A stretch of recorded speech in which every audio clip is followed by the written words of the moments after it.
Cool. And we're live.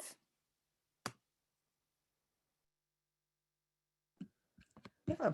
So, hi everyone. My name is Paloma Campillo. I am also with the Illinois Environmental Council, and just a quick little overview of what we're going to be going over today for our training. So, we're going to start with talking about why we're doing a virtual lobby day. In the past, this has not been a virtual event, but we are still pushing forward even in the midst of COVID. We'll move on to what to expect from the meeting as a whole. We'll also do a little bill overview and go through the 3 bills that we're going to be pushing for this lobby day. We're also joined by Jen Walling, also from IEC, who is going to give us a quick bill update after we go through the bills. Then we'll move into a lobby meetings overview and give folks an idea of what those will look like. We'll also talk about the rally and week of action, which is starting on Monday, and will continue on for the whole week after lobby day.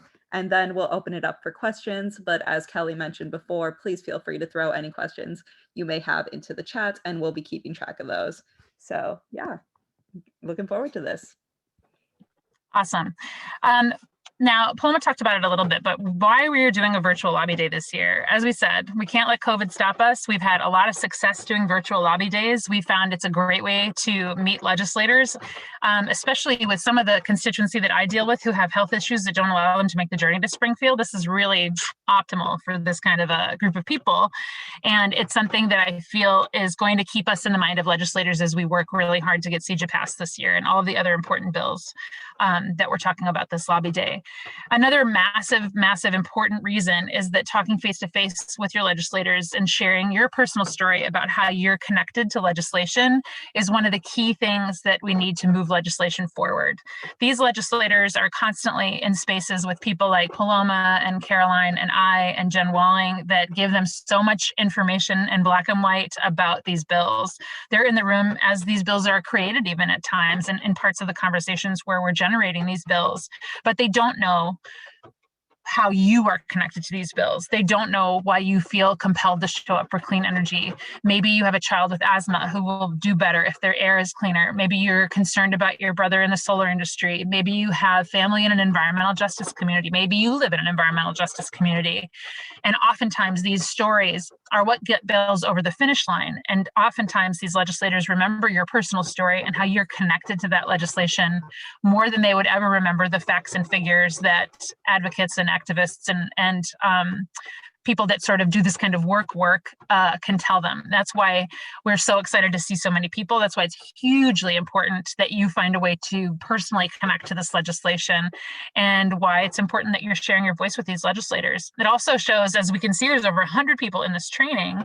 We know so many people who signed up for this lobby day. That is a massive amount of collective power to get these bills over the finish line. It's huge.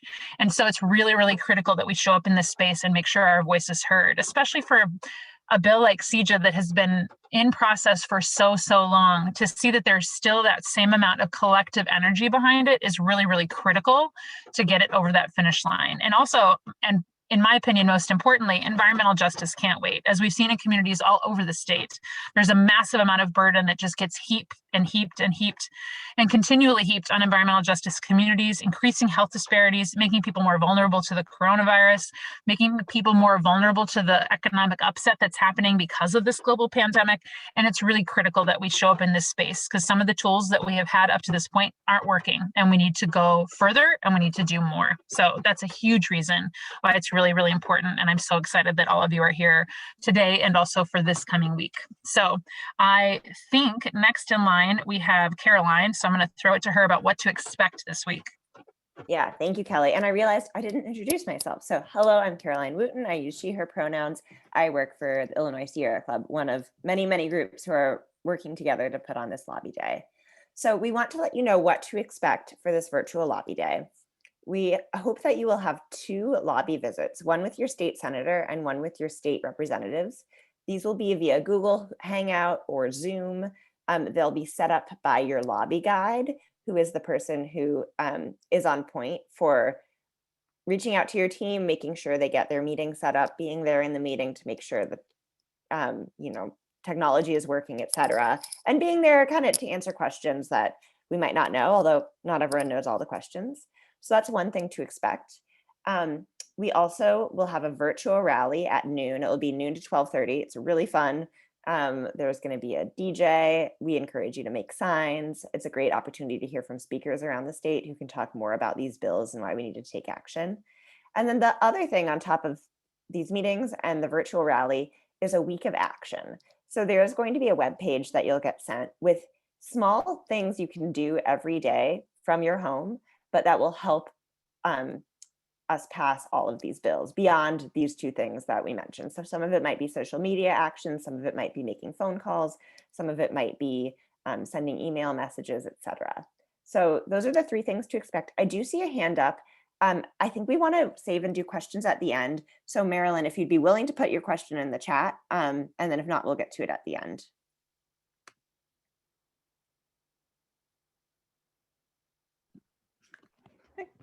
I also just threw the link for Week of Action into the chat. So if folks scroll down to the bottom of that page, you'll find all the actions that Caroline was talking about.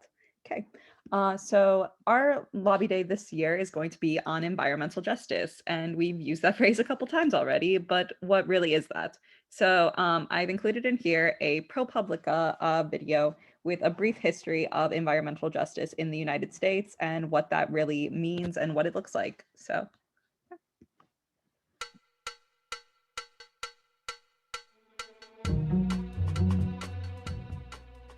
Nationally, the facilities where we dump our garbage and process dangerous chemicals tend to be located in poor and minority communities. The people who live there have little or no protection from the industries around them, and things could get worse. So there's this idea of environmental justice. It's pretty simple. Communities shouldn't be forced to deal with more pollution because they belong to a certain race, national origin, or income bracket. Yet America has struggled over the years to implement any serious policy that actually protects these communities. So let's lay out the ways the government has failed them. We will not allow Warren County to become a dump site. The fight for environmental justice took off in 1982, when residents of Warren County, North Carolina mounted mass demonstrations against a plan to dump contaminated soil in a landfill in their community. The EPA investigated 4 similar landfills in southern states and found that they were all located in Black or low-income neighborhoods. In 1987, the United Church of Christ Racial Justice Commission found that around the country, hazardous waste facilities were more likely to be located in mostly minority communities. Amid mounting proof, the federal government was forced to act. George Herbert Walker Bush. So in 1992, President George H.W. Bush founded the Office of Environmental Justice inside the EPA. 2 years later, President Bill Clinton signed an executive order requiring federal agencies to consider environmental justice in all of their policies, as well as extending civil rights protection to environmental discrimination. But Congress never passed a bill to make Clinton's executive order law. Then came George W. Bush. His administration shifted the focus of the Office of Environmental Justice from protecting low-income and minority communities to all people, leaving vulnerable populations without a federal environmental advocate. 80% of New Orleans, including much of downtown, is underwater. Under Bush, many environmental civil rights claims were rejected or delayed for years. In 2009, after President Barack Obama's election, his administration recommitted to environmental justice. Generally speaking, in this country, a lot of environmentally problematic facilities tend to be located in places where poor folks live. Yet, during the 2 years Democrats controlled the House, the Senate, and the White House, they didn't file a single bill focused on strengthening environmental justice protections. Passing major environmental legislation faded further when Republicans took control of Congress in the 2010 midterm elections. Now, President Donald J. Trump is making good on his vow to weaken the EPA. Environmental protection, what they do is a disgrace. Every week they come out with new regulations. They're making it Who's impossible. going to protect the environment? We'll be fine with the environment. We can leave a little bit. This budget, a 31% cut to the EPA, $2.6 billion cut away from the EPA. That's what the president wants. As the EPA loses funding and regulations are rolled back, vulnerable communities may very likely fall through the cracks. I'm Talia Buford. I'll be covering these communities and digging into systemic environmental injustice. If you have something to tell me, email me at talia.buford@propublica.org.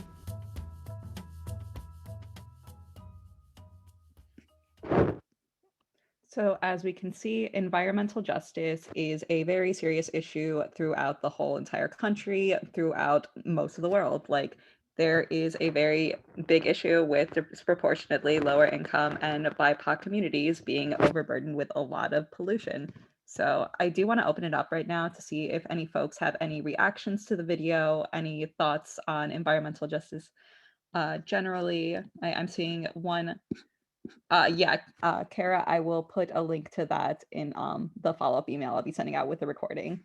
It's also in the slides, which folks will also be receiving.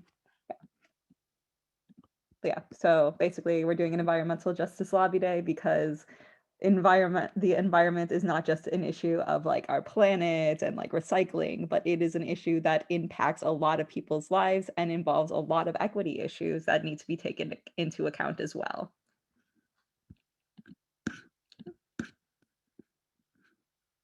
Yep, and seeing Caroline put into the chat that the federal government hasn't done much for a while, so it's time to do something in Illinois, and that's exactly what we are pushing for in this lobby day.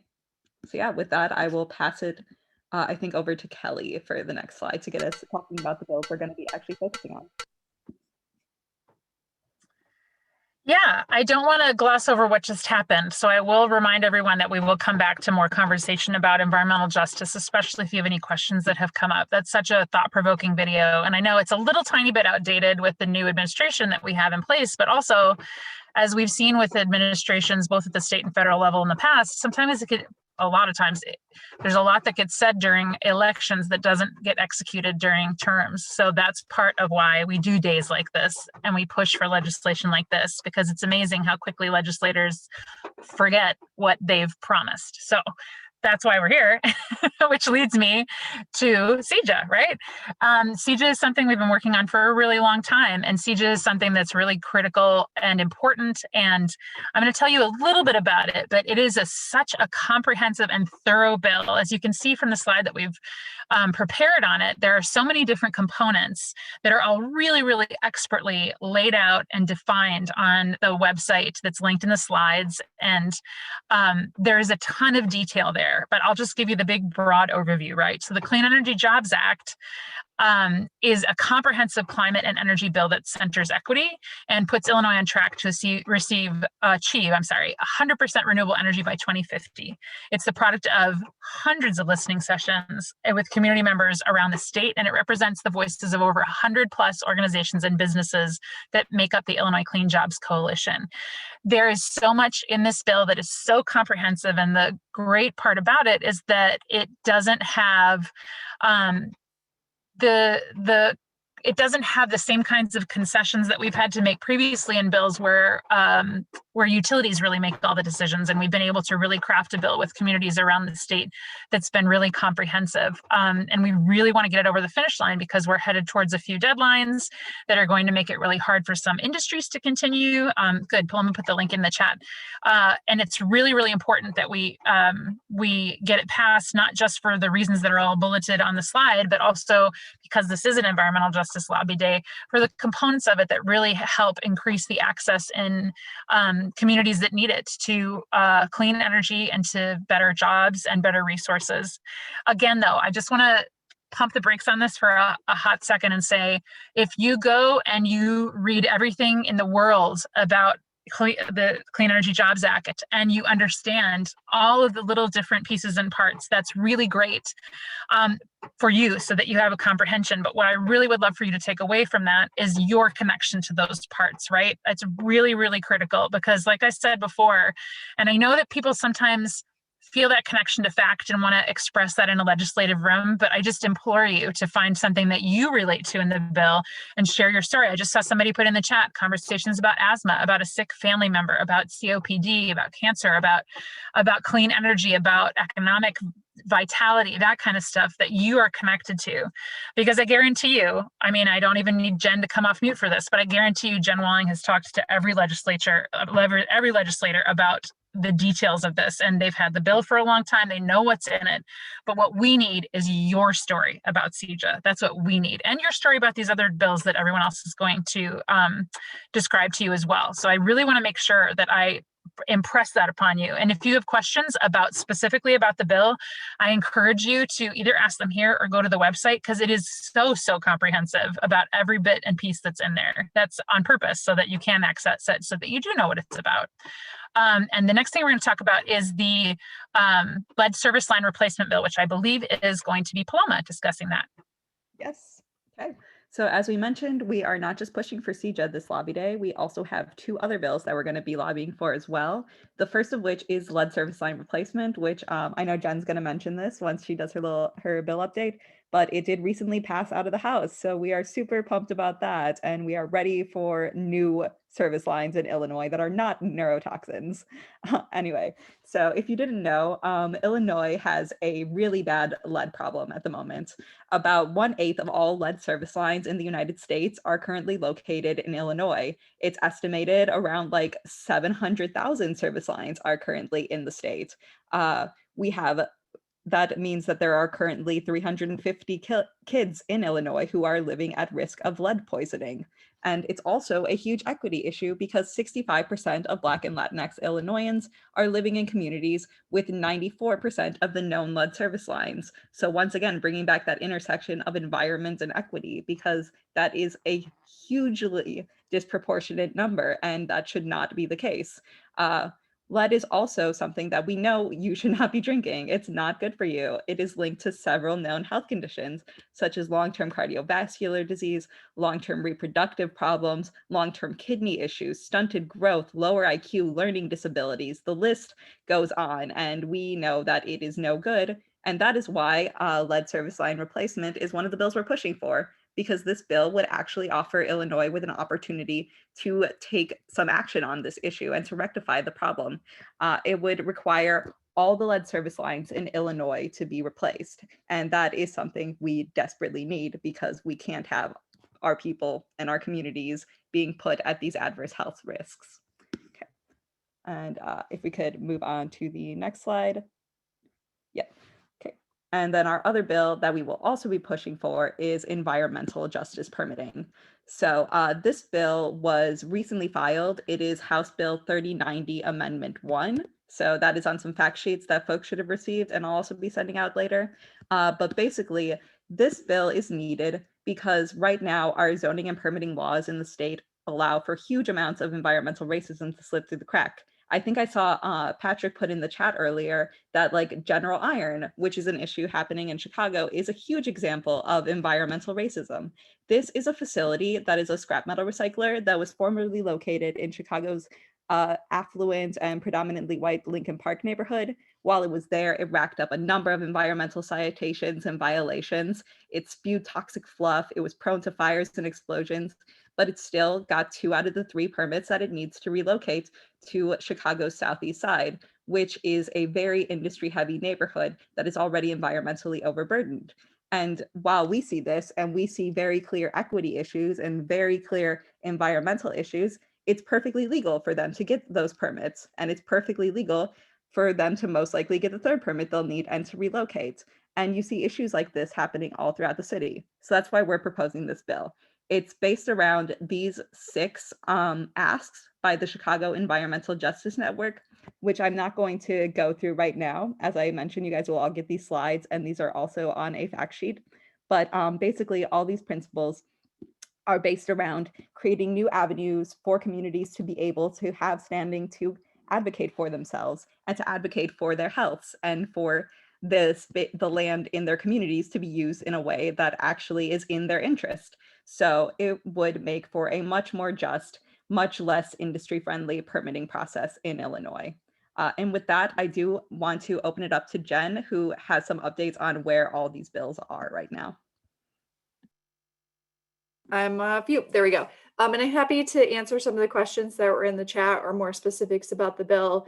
But just remember that for any of these, it's your connection to the bill that's important, not the technical questions. So if you get technical questions, you can share them with your team guide to be shared with lobbyists, and we'll get back to the lawmaker or help you get back to the lawmaker. So no worries.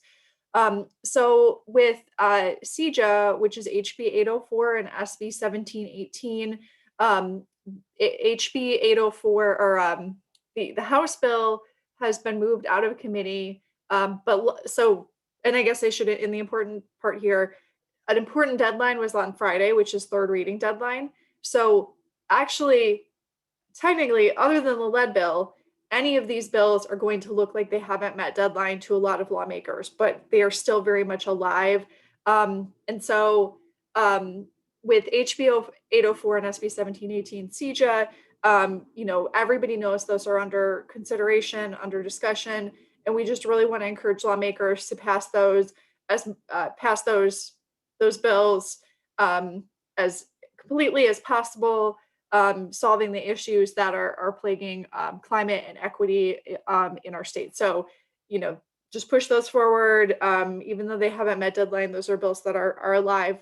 The lead bill, House Bill 3739, is the bill that we'll be talking about. And I put something in the chat that is the votes. And it was a really bipartisan vote.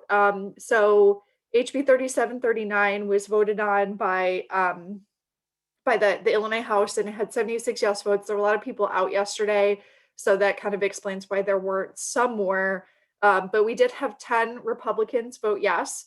And so just check out that vote count, and definitely be sure, if your lawmaker voted yes, be very, very thankful. That might even be a place to start. It's always good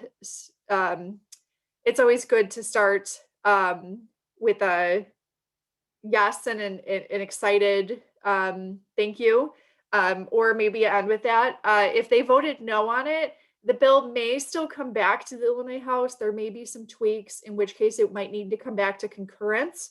And so if they voted no, definitely encourage them to change their vote. And I'll go back and answer some of these questions in a second. But the last bill, HB 3090, this one is going to be really confusing. So this bill moved forward, and we're actually working on HB 3090 Amendment 1. There is no Senate bill, and technically the House bill is dead. So we are asking you to work on a bill that doesn't really, it's not really alive under standards, and lawmakers may bring that up. But I would say that it is our intention to move the EJ permitting bill forward this year. It just might be in another format. And we are looking for support of the idea as is. So if they're House members, they'll be able to co-sponsor. If they're senators, we can ask them to sponsor, but we'll have to add them later. But we do want to get co-sponsors to HB 3090, and it does all of these things. We're just still working out some language, because we would like to have some support from IEPA, some support from the Attorney General's office before moving it forward, because dirty industry, one of the things that they want most in the world is the right to pollute in poor Black and Brown communities. And so there's going to be a lot of opposition. But so I definitely, that's going to be real weird when you talk to lawmakers, but you can do it. Tell them that environmental justice permitting is really important, and you want them to take action on it. House Bill 3090 is the bill that we're using as a placeholder to talk about this, and it's Amendment 1 to HB 3090. Somebody asked about the no votes on it, and the no votes were on the underlying bill, which was not, it's not the language that we want. It was the introduced bill by Representative Sonia Harper. It's not the language that we want, but still there are folks that just oppose environmental justice just from the words environmental justice. And so, just take that in mind. I think, on that one, particularly like if you're talking to folks that, hopefully people are just doing this from a justice point of view. And, some of you may be able to talk about where you grew up. You may be able to talk about, maybe you're in an environmental justice community and you're able to talk about that. That is really great.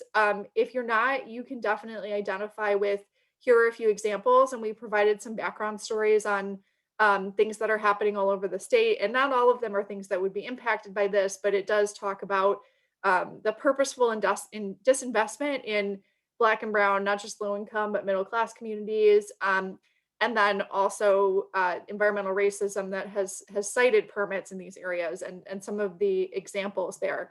You know, if you are talking to a lawmaker that might be a little more difficult, that might be a little more conservative on these issues, what you might talk about is that this legislation really gives folks the ability to understand and know more about what's going on in their community, gives them more rights to participate. And that's something that anybody wants in their own community. So that just might be a message that you want to use there to talk about it, but you know, not everybody's going to support it.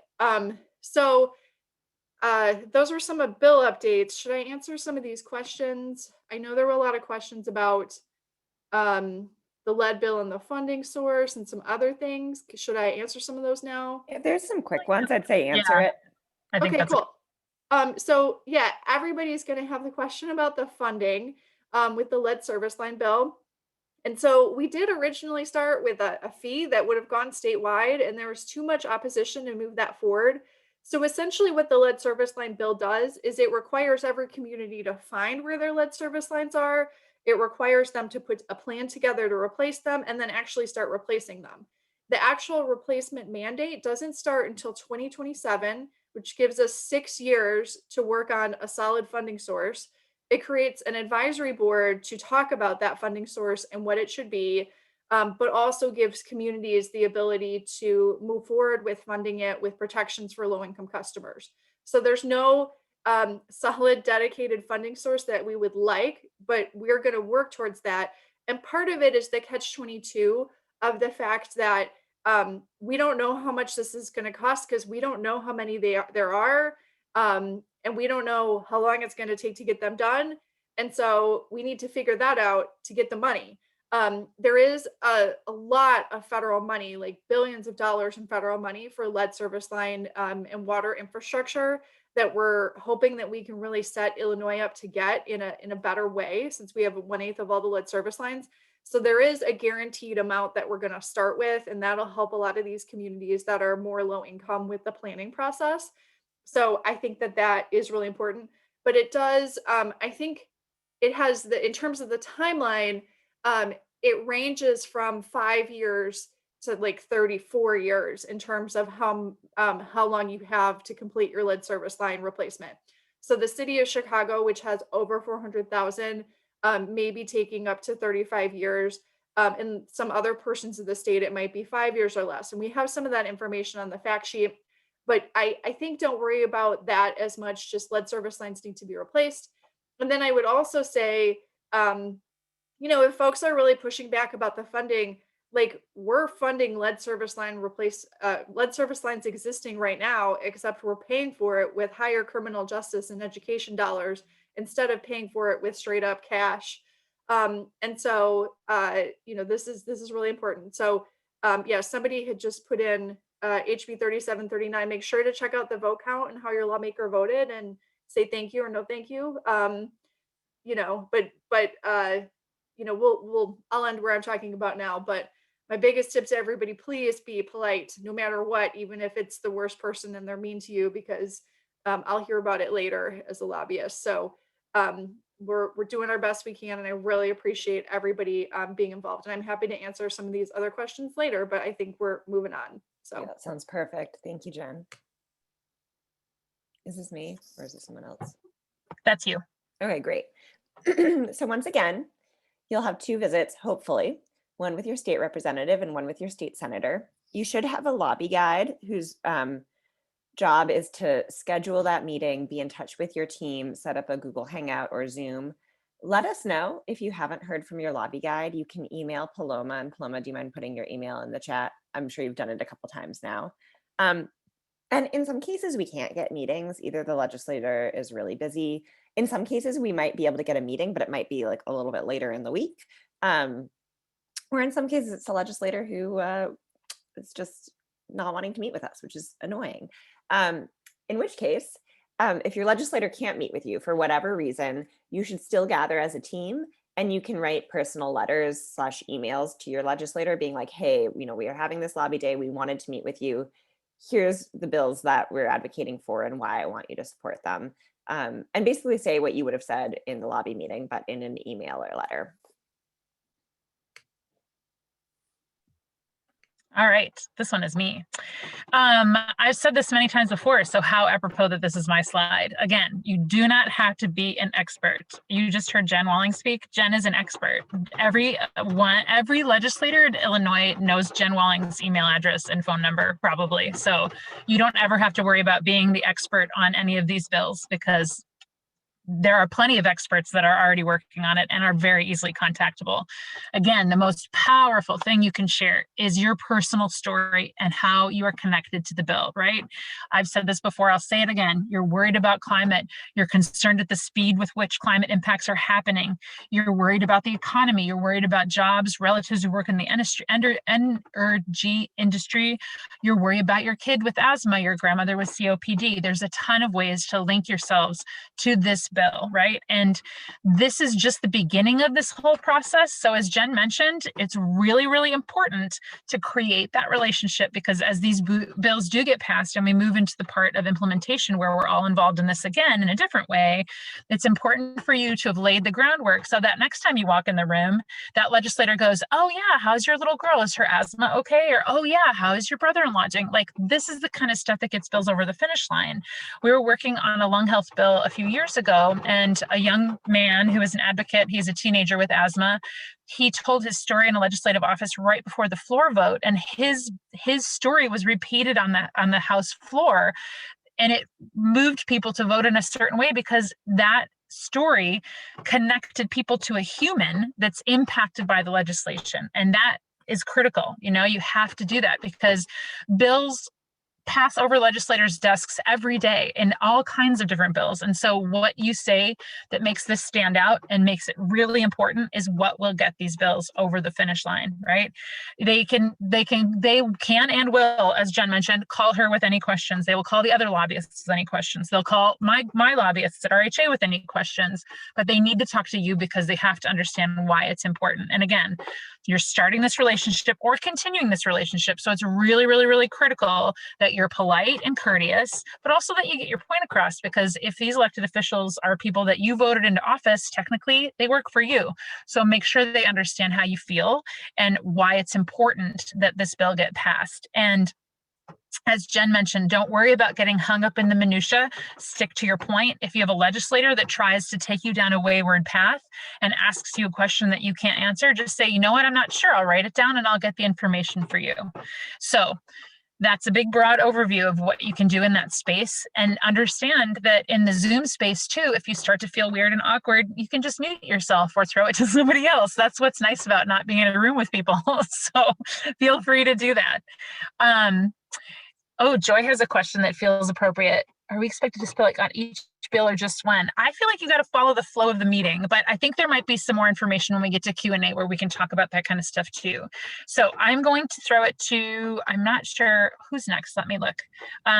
We are going to talk next about the draft meeting agenda for the bills. So that's Paloma, and she'll tell you more about what's going to happen in that space. Yeah, so here we put in kind of like a run through of what your meeting might look like. Of course, like you'll probably, you should have heard from your team guide by now. They should be setting up a pre-meeting with you to kind of go over what those lobby meetings will actually look like. So if you haven't, once again, my email is in the chat, so please feel free to reach out to me and let me know and I'll get you connected. But yeah, basically, you could start out by having introductions. This is something a lot of groups do so that everybody has a chance to speak. So they'll just like go around and everyone will say like a sentence or two about why environmental justice is important to them and like what Kelly's been just hammering away at about like how all these bills apply to your own personal experiences and why they are personally important to you. Then you can move into reviewing each bill. And this, I think it was Lori's question about if you need to be an expert on each bill. You don't. Like a lot of times we'll have like one person take like a certain topic or something like that. So during your pre-meetings, you'll really kind of nail down the details for this. So you'll kind of decide who will be the messenger on each topic. Maybe there's like one bill that speaks to you more and you want to talk a bit more about that. So during that, you'll just have like one or two folks from your group talking about each bill. Then with each bill, the elevator sheet that I sent you all in the in the folder that I also put the link to has the sponsors for each bill listed. So please check those out, see if any of your elected officials are a sponsor already to any of the pieces of legislation, and make sure you thank them for that. Once again, want to emphasize, please be polite to these people. They do work for you, but they also are incredibly busy at the moment, stretched very thin, and we want to make sure we're being appreciative of the time they're giving us anyway. Then also, once again, if legislators have questions that you don't know the answer to, it is completely okay to say that you don't know the answer. We'll also be sending out a report back sheet sometime after lobby day, so you can put your questions from the legislators into there, and we'll have someone from our staff reach out to them. So no worries, please don't make up an answer to something. It's totally fine to just say you don't know. Finally, if it's all right with everyone in your group and the legislator, please take a screenshot of your meeting so that we can share those out on social media and we can show everyone just how big our movement is getting, even if we can't be meeting together all in the rotunda and gathering. Yeah, and once again, at the end, make sure you thank the legislators for their time, because as we mentioned, these are human beings and we want to make sure we're being polite and respectful. All right, as Paloma said, our collective power is coming to the Capitol this week, and a huge part of that is going to be the rally. It is tomorrow, right? It's the actual 20. Oh, no, just kidding. Tomorrow's Sunday. Just ignore me, guys. Time is irrelevant right here and right now in my car. It's Monday, the 26th is when the rally is. Sorry. It's going to be from noon to 12:30, just a quick half hour, and there's going to be speakers and a DJ, and it's a really cool place to sort of feel the energy that's around what's going on this week, that we might have normally felt in the rotunda or out in front of the building, really being excited about the time we're spending together and the idea of all of us that are trying to get these environmental justice bills passed, right? And really move Illinois forward in a space that's a lot friendlier than it even recently has been. So we're really, really hopeful. And this is a great space to come together and feel a part of it. There's a lot of, I said this at the last training, I was a little worried about a virtual rally, but to be honest, when we did it back in November, I was like, nope, this is awesome. So hopefully you can be there and hopefully you can be a part of it, because there's a lot of really cool energy that happens and it can really key you up for the week. It will be happening via Zoom. Please don't go to Springfield, and you'll need to register separately, right? So keep your eyes peeled for a Zoom link, and there should be more information about it that's coming through to you via email as it gets closer. And also, the more people we have, the more powerful it is. It's only a short half hour, and you can make your own sign, which you can even put glitter on because you're going to be in your own house. You don't have to carry it all the way to the Capitol. So I fully encourage everyone to sign up and send. It's going to be or sign up and show up, and it's going to be great. And I think it's going to be a real great way for us to sort of feel, because I think we record that, or at least we take pictures and stuff as it's happening. So that's something that our legislators should know that we're doing together as well. It, again, increases our collective power. And then I am going to pass it to Caroline to talk, oh no, just kidding. I'm going to pass it to, Caroline to talk about the week of action. Yeah, although Paloma, were you going to say something? You were going off mute. I was quickly going to say something. Oh, sorry, Paloma. No, you're good. You do not need to register for the rally this year. You should have gotten a calendar invite. And once again, if you did not receive that or don't have the Zoom information, please let me know and I'll get you all connected. Awesome. Thank you. Sorry. Yes. And then the other thing which we mentioned is the week of action. So in addition to your meetings and the rally, you can really expand your impact throughout the week by just taking a few small actions each day at home that will help support each of our different bills. They will be things like posting on social media, making phone calls, sending email messages, etc.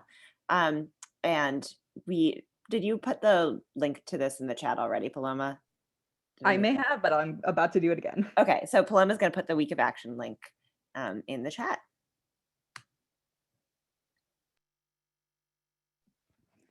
Yeah, and as we mentioned about building power and all of that, we are also going to be trying to get as much space on social media as we can possibly take up. Last year, we got hashtag CJ Can't Wait to be trending in both Chicago and Illinois, so that was awesome. We definitely want to do that again if we can. We are also going to be using the hashtag EJ, the number 4IL. So that's Environmental Justice for Illinois. and also hashtag Twill, which is a link, or which is a hashtag that stands for Twitter Illinois and is used by a lot of political circles. So definitely make sure you use all of those. Tag your legislators. I think I'm going to be sending out I'm getting a list of all the legislators' social media handles that I'll also be sending out to folks so they can find those there. And also include visuals, include those screenshots we were just talking about. And you can also check out, if you click on the hashtags, you can see what other people are also posting in those hashtags, and make sure you like and retweet all those as well. And I'm just going to jump in with some other thoughts about Twitter, which is Twitter is not real life. So it's very tempting to not do Twitter because it's kind of, it can be a fun place, but it can also be a really silly place. But I would say if you're not on Twitter, but you're like, I can learn things. If I try to learn things, I can learn things. I'd encourage you to get on because legislators pay attention to it, which is funny because once again, you're like, it's not real life. And I actually learned recently that apparently the Biden administration actually really cares about Twitter. I know right now we're working on a state level, but once we pass CEJA and all these other bills and we're like, okay, we did some EJ stuff on a state level, we want to do this federally, the more of us are on Twitter and tweeting about climate and environmental justice, we're actually going to have a disproportionate impact on the federal administration. So if that is some incentive to do a thing that's kind of unpleasant for the sake of the planet, I'd say go for it. And we do also, I know Lobby Day is coming up pretty quick and we haven't set up a Twitter training. We have some old Twitter trainings, but like, even if it's not in time for Lobby Day, but you're like, this is a tool I want to be able to use. There are lots of organizations that can set up Twitter trainings, including Sierra Club. So if that's a thing that you would find useful, let me know. We might not be able to do it before Monday, but we can definitely do it because it's a tool that can have a big impact, even though should it? I don't know. Well, and also, and I said this before, and I think Paloma touched on it a little bit too, in terms of Twitter, I get very easily overwhelmed on Twitter. So a lot of times if I start to get really overwhelmed, I just start retweeting other people or saying, yeah, exclamation point, and retweeting other people. Because if you retweet the hashtag and you retweet other people's tweets who are talking about what you are also talking about, that helps the algorithm too. That helps push things up to the top. So if you're overwhelmed and intimidated and you feel a little bit like it's a lot and you don't have time to go to a Twitter training with your organization, wow, say that 3 times fast, then you can just get on there and just start boosting stuff and retweeting stuff and following people like Caroline and Paloma and the organizations that they work for, and then just continually do that because that helps too. So oh good, we're at the question slide. I noticed somebody just popped something back into the chat that was up top. I always get lost when I scroll all the way back up. Again, I was joking about the glitter. You can stop messaging me privately and publicly. I swear I was kidding. I swear I was teasing. I promise. There was somebody that just posted something about zero carbon. Where is it? Can you put it back in? I think it's Mio's question about what is innovative zero carbon technology. Mm-hmm. Yeah. Okay. Jen, do you want to take that one, or if any folks have other thoughts on that?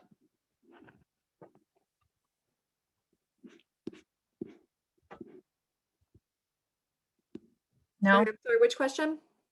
It's what is innovative zero carbon technology? Cool. I think in this portion of the bill, and we've got some more info on it, it really is just looking at new technology that might pop up that might be clean. So that's, it's a range of items where you might be looking at new sources of technology that might not be our traditional solar and wind, or might be types of solar and wind. I think with the nuclear question, I think we should just direct you to the website. This is a really big deal. And I know we have our response to the nuclear question on there. I will answer the nuclear items by just saying how CEJA treats nuclear, which that it does not rush to close the existing nuclear plants. It absolutely does not support building new nuclear plants. And in 2050, it does contemplate a future where the nuclear plants are closed. Because a number of them will be closing just because of their age by 2050. And so, that's what's there. And we do have concerns that if the nuclear plants close today, they would be instead replaced by coal and natural gas in Illinois, which would be a concern. But, they're not ones that the CJC views as clean energy by 2050. So hopefully that answers the nuclear question. Yeah. Oh gosh, we have a lot of items on the Ameren bill, Cheryl, and the Ameren bill does some terrible things to the renewable portfolio standards, really disadvantage CEJA, et cetera. So we can send some more info out on that, but and actually we should, Cheryl. So I know that you'll probably be meeting your rep in the Metro East has the Ameren bill. So is it okay? I'm supposed to be answering questions right now, right, you guys? Cool. Okay. So CEJA does facilitate closing coal plants, and it puts a process in place for job transition and decarbonization of the power sector. Not that, maybe not everybody knows this, but a quarter of Illinois' coal plants closed at the end of 2019 with the Vistra coal plant closures. And in fact, through some very evil Rauner things, the dirtier plants were able to stay open, and the cleaner plants that were more expensive were the ones that were able to be closed. And so, ours puts forward a just plan to close those coal plants, closes other sources of fossil fuels as well, like natural gas. So yes, it does it, but it plans for it rather than, when the quarter of Illinois' coal capacity closed, it was done with 30 and 60-day notice, and those workers were out of a job at Christmas, and that's not where we'd like to get with that. Yeah, the Ameren bill has no equity. The Ameren bill is really awful. And I don't, we have more info, and especially on the Illinois Clean Jobs site, you could go check out the site, and there's a number of these really detailed items, because I literally have given like 2-hour talks on some of the things. So I think for you, I will point everybody to the resources on the Clean Jobs website, which there's a lot. There's comparison between the different bills. There's our statement about nuclear power. There's all this sorts of stuff. What I want to encourage you to do on CEJA is to make sure that you are connecting to connecting your story to the Clean Energy Jobs Act, and that is really the most important thing. So I'm probably not going to answer specific technical questions unless I have time here. So I do want to, there's a few EJ Act items that are in here. So Regina had asked a question about whether it punishes industries who are in violation, let's say asthma rates in the community. So what the environmental justice bill does in terms, it actually looks at cumulative impact. And I know there was a question about the definition of environmental justice too. So first, we do not have a good definition of environmental justice within Illinois. Often what we use is the US EPA EJ screen, which has some difficulties because the US EPA EJ screen, it looks at it like on a percentile basis. And so it might miss, especially like in downstate Illinois, like if there's an area in Decatur that is an environmental justice community, it would miss it because that pollution compared to the pollution in like Chicago is way less. But like in Decatur, like that is an environmental justice community. So the EJ screen doesn't work really well for setting things up. And so instead of the EJ screen, we've done a tool through the Illinois Solar for All that looks at all sorts of things that might be income, it might be toxicity indicators, all of these things. And so in the bill that we've put together, we look at all of these different things, we set up EJ areas, but an important part of it as well is it does allow communities to self-identify, but it's more self-nominating. So right now through the Illinois Solar for All program, it's the same thing. You can be like, I'm actually an EJ community, even though you didn't recognize me. You apply, you put the items in, and if you're an EJ community, then you will it'll be approved. So I think that that is super important in terms of the EJ Act. And I forgot the question I was answering with EJ. So it does create, if you're going to cite a new air permit, and this EJ bill is very focused on air permitting because 99% of EJ issues are air permitting. Even some of the water issues are air permitting because there's issues with odors and that sort of thing. I could go into this like forever, but it does create a required EJ assessment before a permit can go into an EJ community. So you have to look at the different cumulative impacts. And this is really, the bill is even more focused. It's EJ air permitting based on siting. There may be more that we do with EJ in the future, but the Chicago Environmental Justice Network really wanted to tackle air permitting siting because that is the issue. So, what is an environmental justice? So we have a definition for environmental justice community, and it's communities that are overly burdened by sources of pollution, all being in one area, typically layered on with being low income or being a Black and brown community. So that's a very quick definition, but there is a definition in there. Yes, I can put the Illinois Solar for All map in. It is online. Also, can I just add something to your comment, Jen, about the environmental justice? I know someone asked this in the chat too about people getting fined for violations of Clean Air Acts and things like that.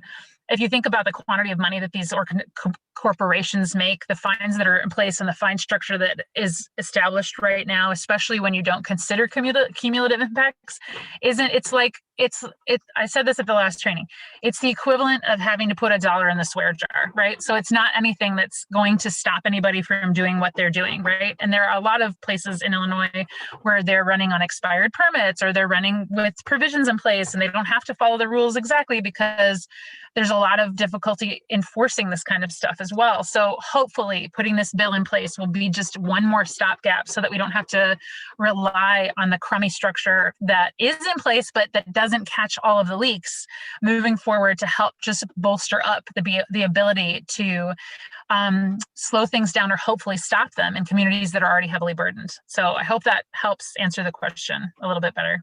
Yeah, Caroline. and matte asphalt, the matte asphalt permit would apply, general iron would apply.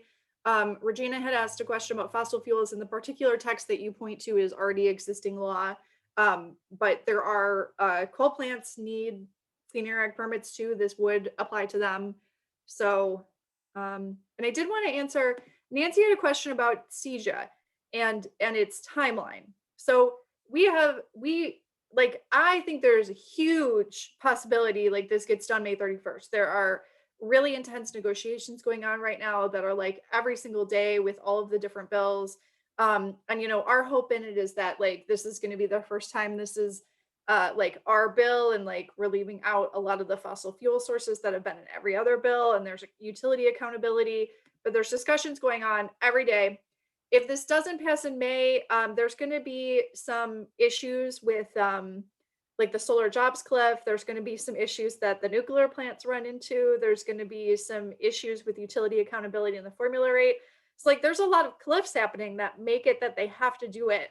But if it doesn't pass by May 31st, it's not dead. This is not the last chance, especially as federal climate legislation may move forward. But it would be really, really disappointing to us if it doesn't happen. But there are a number of economic reasons. And you can tell people like, somebody asked me for some conservative arguments for each of these. So I'll try a few of them. With CEJA, definitely the jobs argument is really important. There are a lot of jobs, a lot of economic investment that can come from the Clean Energy Jobs Act. If we don't do anything about ComEd, the formula rate will just continue because it's already law, and the formula rate is something that allows Con Ed to just like increase its rate without any connection to how well they're doing, whether it's with clean energy or like reliability. Like they can just increase the rates for fun, for money. And so the formula rate will just keep going. The solar jobs cliff is super problematic. I have Republican lawmakers bring that up to me all the time. Like solar is deeply into a lot of communities within the state right now, all over. And there are lawmakers from Southern Illinois, there are lawmakers from the suburbs that bring it up to me, that if we don't fix the solar jobs cliff, we're not going to have the reliability that we need in the solar jobs industry. So there's a number of reasons for CEJA. I would say like with lead service lines, we did have a number of Republican lawmakers support it. And I think we could get more with your support. And I think it's, not fixing the problem is more expensive than fixing it, despite how expensive this problem may be. And I'll give you Like we think it may be $4 to $6 billion that is needed, but over a period of 40 years. And so, that makes it a lot more manageable, particularly with bonding. But I would say like from a conservative point of view, this is a serious public health issue that is costing the state a lot of money, and we need to stop it from costing the state a lot of money. And I hate to do that because like this is a justice issue. We should just be addressing this because people are being made sick. But if you need an economic argument, we're paying for it with people's lives instead of paying for it with cash right now. And so that's something that we need to address. And then I think on the environmental justice permitting, that one maybe is a tough one because you have a lot of conservatives that just really don't believe in racial equity or don't believe it's happening. But I think the important things about the bill is that it does increase democracy and transparency when you're looking at citing a permit in an environmental justice community. And that's things that every community wants. So every community wants control over what's going in their community, to specify some standards for development. And, one of the arguments we're getting from a lot of conservatives is that like these big polluters are great neighbors and environmental justice communities want them there. And I think the thing is, when you're citing these big, ugly, polluting facilities, nothing else in terms of economic development wants to go into that community. You don't want the mom and pop, you don't want a barber shop next to a Clean Air Act permit, big, huge site that spews out metals. You don't want a retail store. You don't want a restaurant there. You don't want a church. You don't want a school. And so it really devastates the community in terms of economic development. So, that's something that's super important too. So hopefully I just helped answer a lot of those conservative ones. And if other people have thoughts there, like I literally know every single lawmaker, even the new ones, in an encyclopedic way. And I can't say that I can answer everybody's emails because I am very tired. It was a very exhausting week last week, but I'll put my email in if there's something specific that you want. But also, we have a lot of very educated team guides that are very likely to know the lawmakers that they're talking to. And so you can rely on those team guides to help you prep. With my team, we have a prep meeting before we're doing our other meetings. And actually, like the folks that we're meeting with are pretty conservative. But I'm confident that, we keep to stories. And like I said, just please be nice. Don't yell. I know some people are going to say things that, lawmakers may say things that are a little offensive to you. And your job is to be polite and nice and come tell us back and tell me how awful they are and whatever swear words you want to use. But there could be a time, like even on this lead service line bill, we had 10 Republicans that are pretty conservative vote for this lead service line bill. And I think that was a really good bipartisan show of support where there are folks on that side of the aisle that want to address public health issues. So there is some encouraging thing, and we can keep bringing them along, get them to say yes once, and then they're hooked, hopefully. So thank you, everybody, for joining. And I'll put my email in the chat if you have specific questions that you want to ask me. I am happy to.